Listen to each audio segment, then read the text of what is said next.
College in 2017 is different.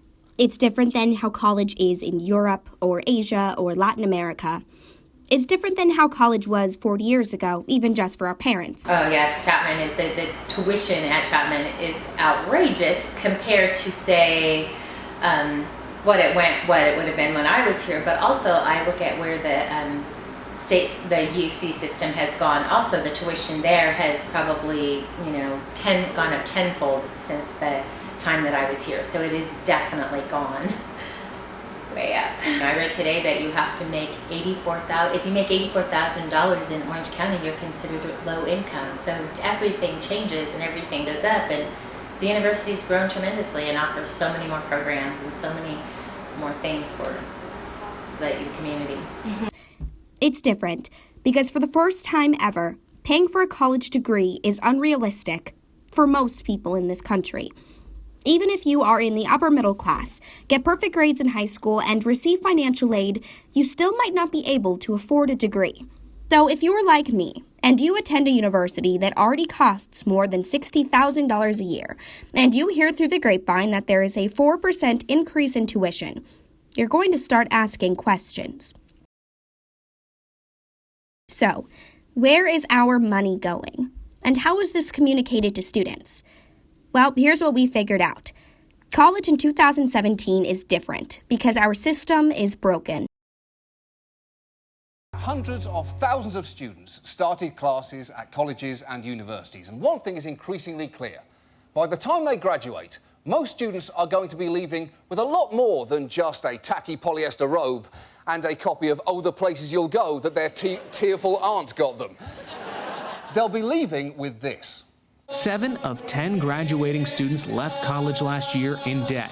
The total bill due for students in America tops $1 trillion. That's right.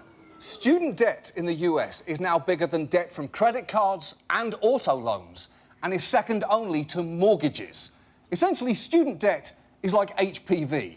If you go to college, you're almost certainly going to get it. And if you do, it will follow you for the rest of your life. The graduating class of 1984 was the last group of college students to have a higher percentage of grants than loans.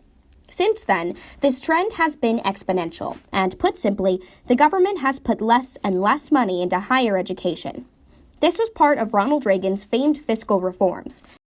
America will have the lowest marginal tax rates and the most modern tax code among major industrialized nations, one that encourages risk-taking, innovation, and that old American spirit of enterprise.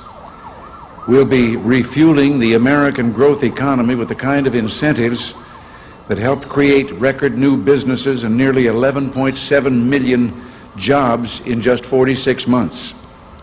Fair and simpler for most Americans, this is a tax code designed to take us into a future of technological invention and economic achievement. Schools across the country have since had to compensate by radically increasing tuition. Modern students are now expected to pay more than ever before, and this means taking out an unrealistic amount of loans. Take it from an expert Cal Berkeley economist, Robert Reich. Do you know someone loaded down with student debt? Or maybe you have a big student loan. Student debt now totals $1.3 trillion, and it's growing as college costs rise faster than inflation, faster than the incomes of most students and their families, largely because states have been cutting funding to public colleges and universities where most students get their higher education. Broad issues like these have trickled down into daily student life. Students such as Maya Dendrell and Luke Bradbury never expected their finances to affect them the way they do. I had no idea it would be this stressful. It's something that I call my dad about at least once a week. It's like, how are you going to pay for this? Chapman, how's the job search going? At least once a week, it's like, we can't afford for you to be here. We can't afford to fly you home because it's too much money. We don't know how to get your stuff here and there. And it's really expensive being from out of state. And that was something my family did take into consideration. But I would say there's definitely been a lot of breakdowns at school just because you don't know how to pay for it at the end of the day. And when you're school, you feel like they don't care about you enough to listen to you when you're like, hey, I need a job. I'm willing to do literally anything you ask me, and your school just doesn't deliver. It sucks. My name is Luke Bradbury. I'm a sophomore here at Chapman University. and I'm here on a mostly academic scholarship with some grants and other stuff. I work 2 jobs to pay for school. I lifeguard and I tutor. All that money goes towards tuition. Chapman's been pretty good with financial aid. There's been a few hiccups here and there, but that's mostly due to family stuff. Be more vocal about the tuition and the scholarship opportunities and ways in which tuition could get lowered, or scholarships would be available to make your tuition or financial burden a little bit less. On the school side, members of the administration feel that they are doing everything they can. Chapman University in particular works tirelessly to attract worthy students and to make their college affordable. Yet looking at Chapman's $60,000 price tag, it's hard to imagine that all of that money is allocated properly. Harold Hewitt and Mike Pelly claim that 80% of Chapman's revenue goes back to students through grants and scholarships. Yet Joe Slawinski and Ken Murphy claim that about 65% of the revenue goes into salaries.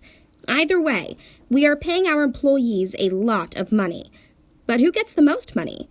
The administration does, not the professors. Harold Hewitt here, for example, makes roughly $516,000 a year from Chapman alone. Yet looking at the people who actually interact with students, there seems to be a bit of disparity. Chapman has more adjunct, part-time professors than full-time faculty. Chapman may boast about its 14-to-1 faculty-to-student ratio, but this statistic is misleading. A high number of cheap, part-time teachers does not equal a better education. Full-time professors do.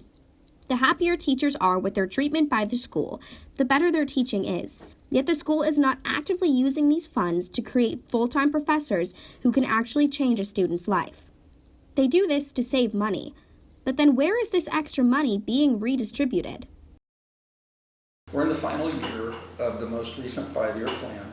The title was Moving into the Health Sciences. That was the title of the plan. The board approved it in the fall of 2013. The pharmacy program is the biggest example, I think, because it was financially the most risky, the most costly, and so far has met all of its targets. So, what does that all got to do with tuition?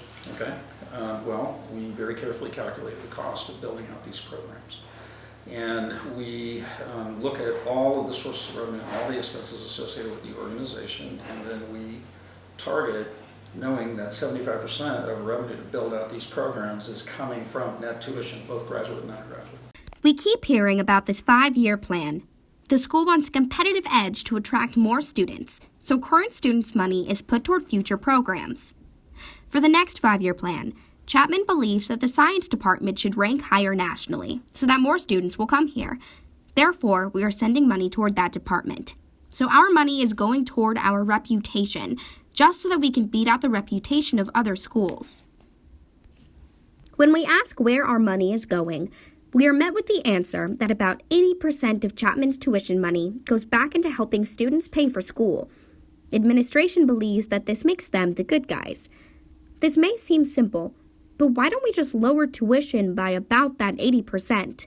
Yes, I think college is too expensive. I think some of it has to do with the things that you sort of referred to before. Part of this arms race, so to speak, has to do with the bells and whistles of college, and so and Chapman provides beautiful swimming pool in the dorms and things like that, and so those things, while they only get built once, they also require maintenance and other things. So there is a significant cost associated with that. Chapman, along with every other school in this country, is giving into the sentiment that we need to keep tuition high to keep our standards high.